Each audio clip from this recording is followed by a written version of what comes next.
السلام علیکم ورحمۃ اللہ وبرکاتہ۔ پیغام جمعہ، پیام اقبال کے ساتھ آج کا موضوع ہے قرآن سے جینا سیکھو۔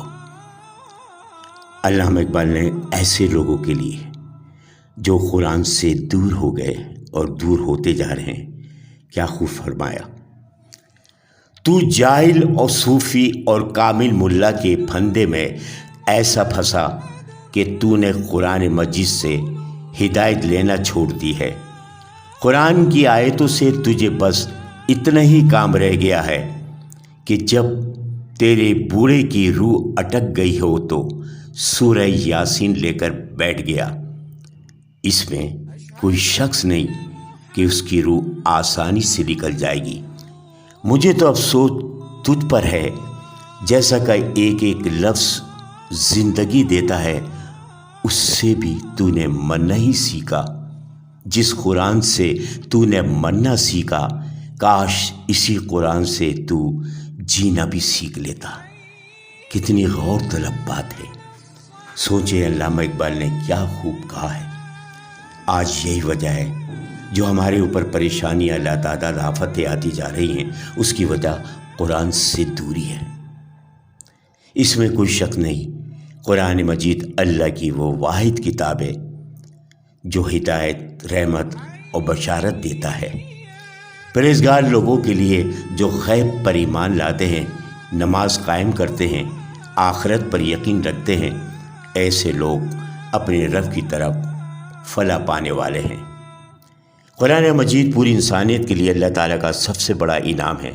اس کا اصل حق تو یہ ہے کہ اس پر سوچ سمجھ کر پڑھیں اور عمل کریں۔ قرآن مجید کی تلاوت کا بہت اجر و ثواب ہے۔ قرآن مجید کو سوچ سمجھ کر پڑھنا اور سمجھنا چاہیے، کیونکہ اس کی تعلیمات دنیا اور آخرت کی فلاح کی ضامن ہیں۔ اس کے ایک ایک لفظ میں نور ہے۔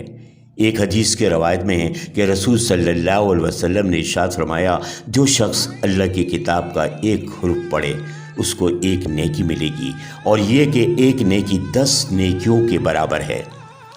مگر آج مسلمان دنیا داری میں اتنا مصروف، اتنا مگن ہو گیا ہے کہ وہ قرآن مجید سے بھی غافل ہوتا جا رہا ہے۔ قرآن مجید کو کوئی وقت نہیں دے پا رہا۔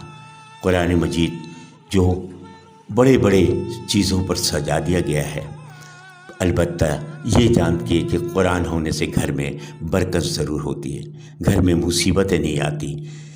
وہ ہر آسان بات کو جان لیتا ہے اور اپنے دل میں بٹھا لیتا ہے، لیکن یہ نہیں سوچتا کہ قرآن پاک پڑھنے سے کیا کیا رحمتیں آتی ہیں۔ بہت سے ایسے لوگ بھی ہیں جو دور ہوتے جا رہے ہیں قرآن مجید سے، یعنی کہ وہ وہم کی بیماریوں میں مبتلا ہو رہے ہیں۔ ان کا عقیدہ جو ہے وہ کمزور ہوتا جا رہا ہے۔ جیسے کہ علامہ اقبال نے کیا خوب کہا ہے کہ یہ جاہل صوفی اور کامل ملوں کے پھندے میں پھنستے جا رہے ہیں۔ ایسے لوگ جو وہم کی بیماریوں میں مبتلا ہو جاتے ہیں اور اپنا عقیدہ بھی ضائع کر دیتے ہیں، اللہ تعالیٰ سے بھی ان کا تعلق ختم ہو جاتا ہے، اللہ تعالیٰ بھی ان کے ساتھ چھوڑ دیتا ہے۔ مسلمان پر واجب ہے کہ وہ ایسی چیزوں سے اپنا عقیدہ کی حفاظت کرے، اس لیے ناجائز کاموں سے بچیں، اور یہ سب کچھ عقیدہ کی کمزوری، اللہ پر توکل کی کمزوری کی وجہ سے ہوتا ہے۔ اللہ کی یہ کتاب جو رسول صلی اللہ علیہ وسلم پہ نازل ہوئی، ہمیں اللہ سے قریب کرتی ہے، دین سے قریب کرتی ہے، ہر ایک اچھائیوں سے قریب کرتی ہے۔ رسول صلی اللہ علیہ وسلم نے ارشاد فرمایا، تم میں سے بہترین شخص وہ ہے جو قرآن سیکھتا ہے اور سکھاتا ہے۔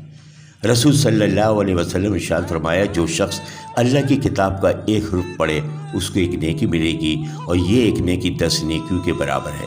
اللہ تعالی ہم سب کو قرآن مجید پڑھنے کی توفیق عطا فرمائے، خاص کر اس کا ترجمہ اور اس کو سوچ سمجھ کر پڑھنا۔ یاد رہے رسول صلی اللہ علیہ وسلم نے فرمایا، جس شخص کے حافظے میں قرآن کا کچھ حصہ نہ ہو تو وہ ایک ویران گھر کی طرح ہے۔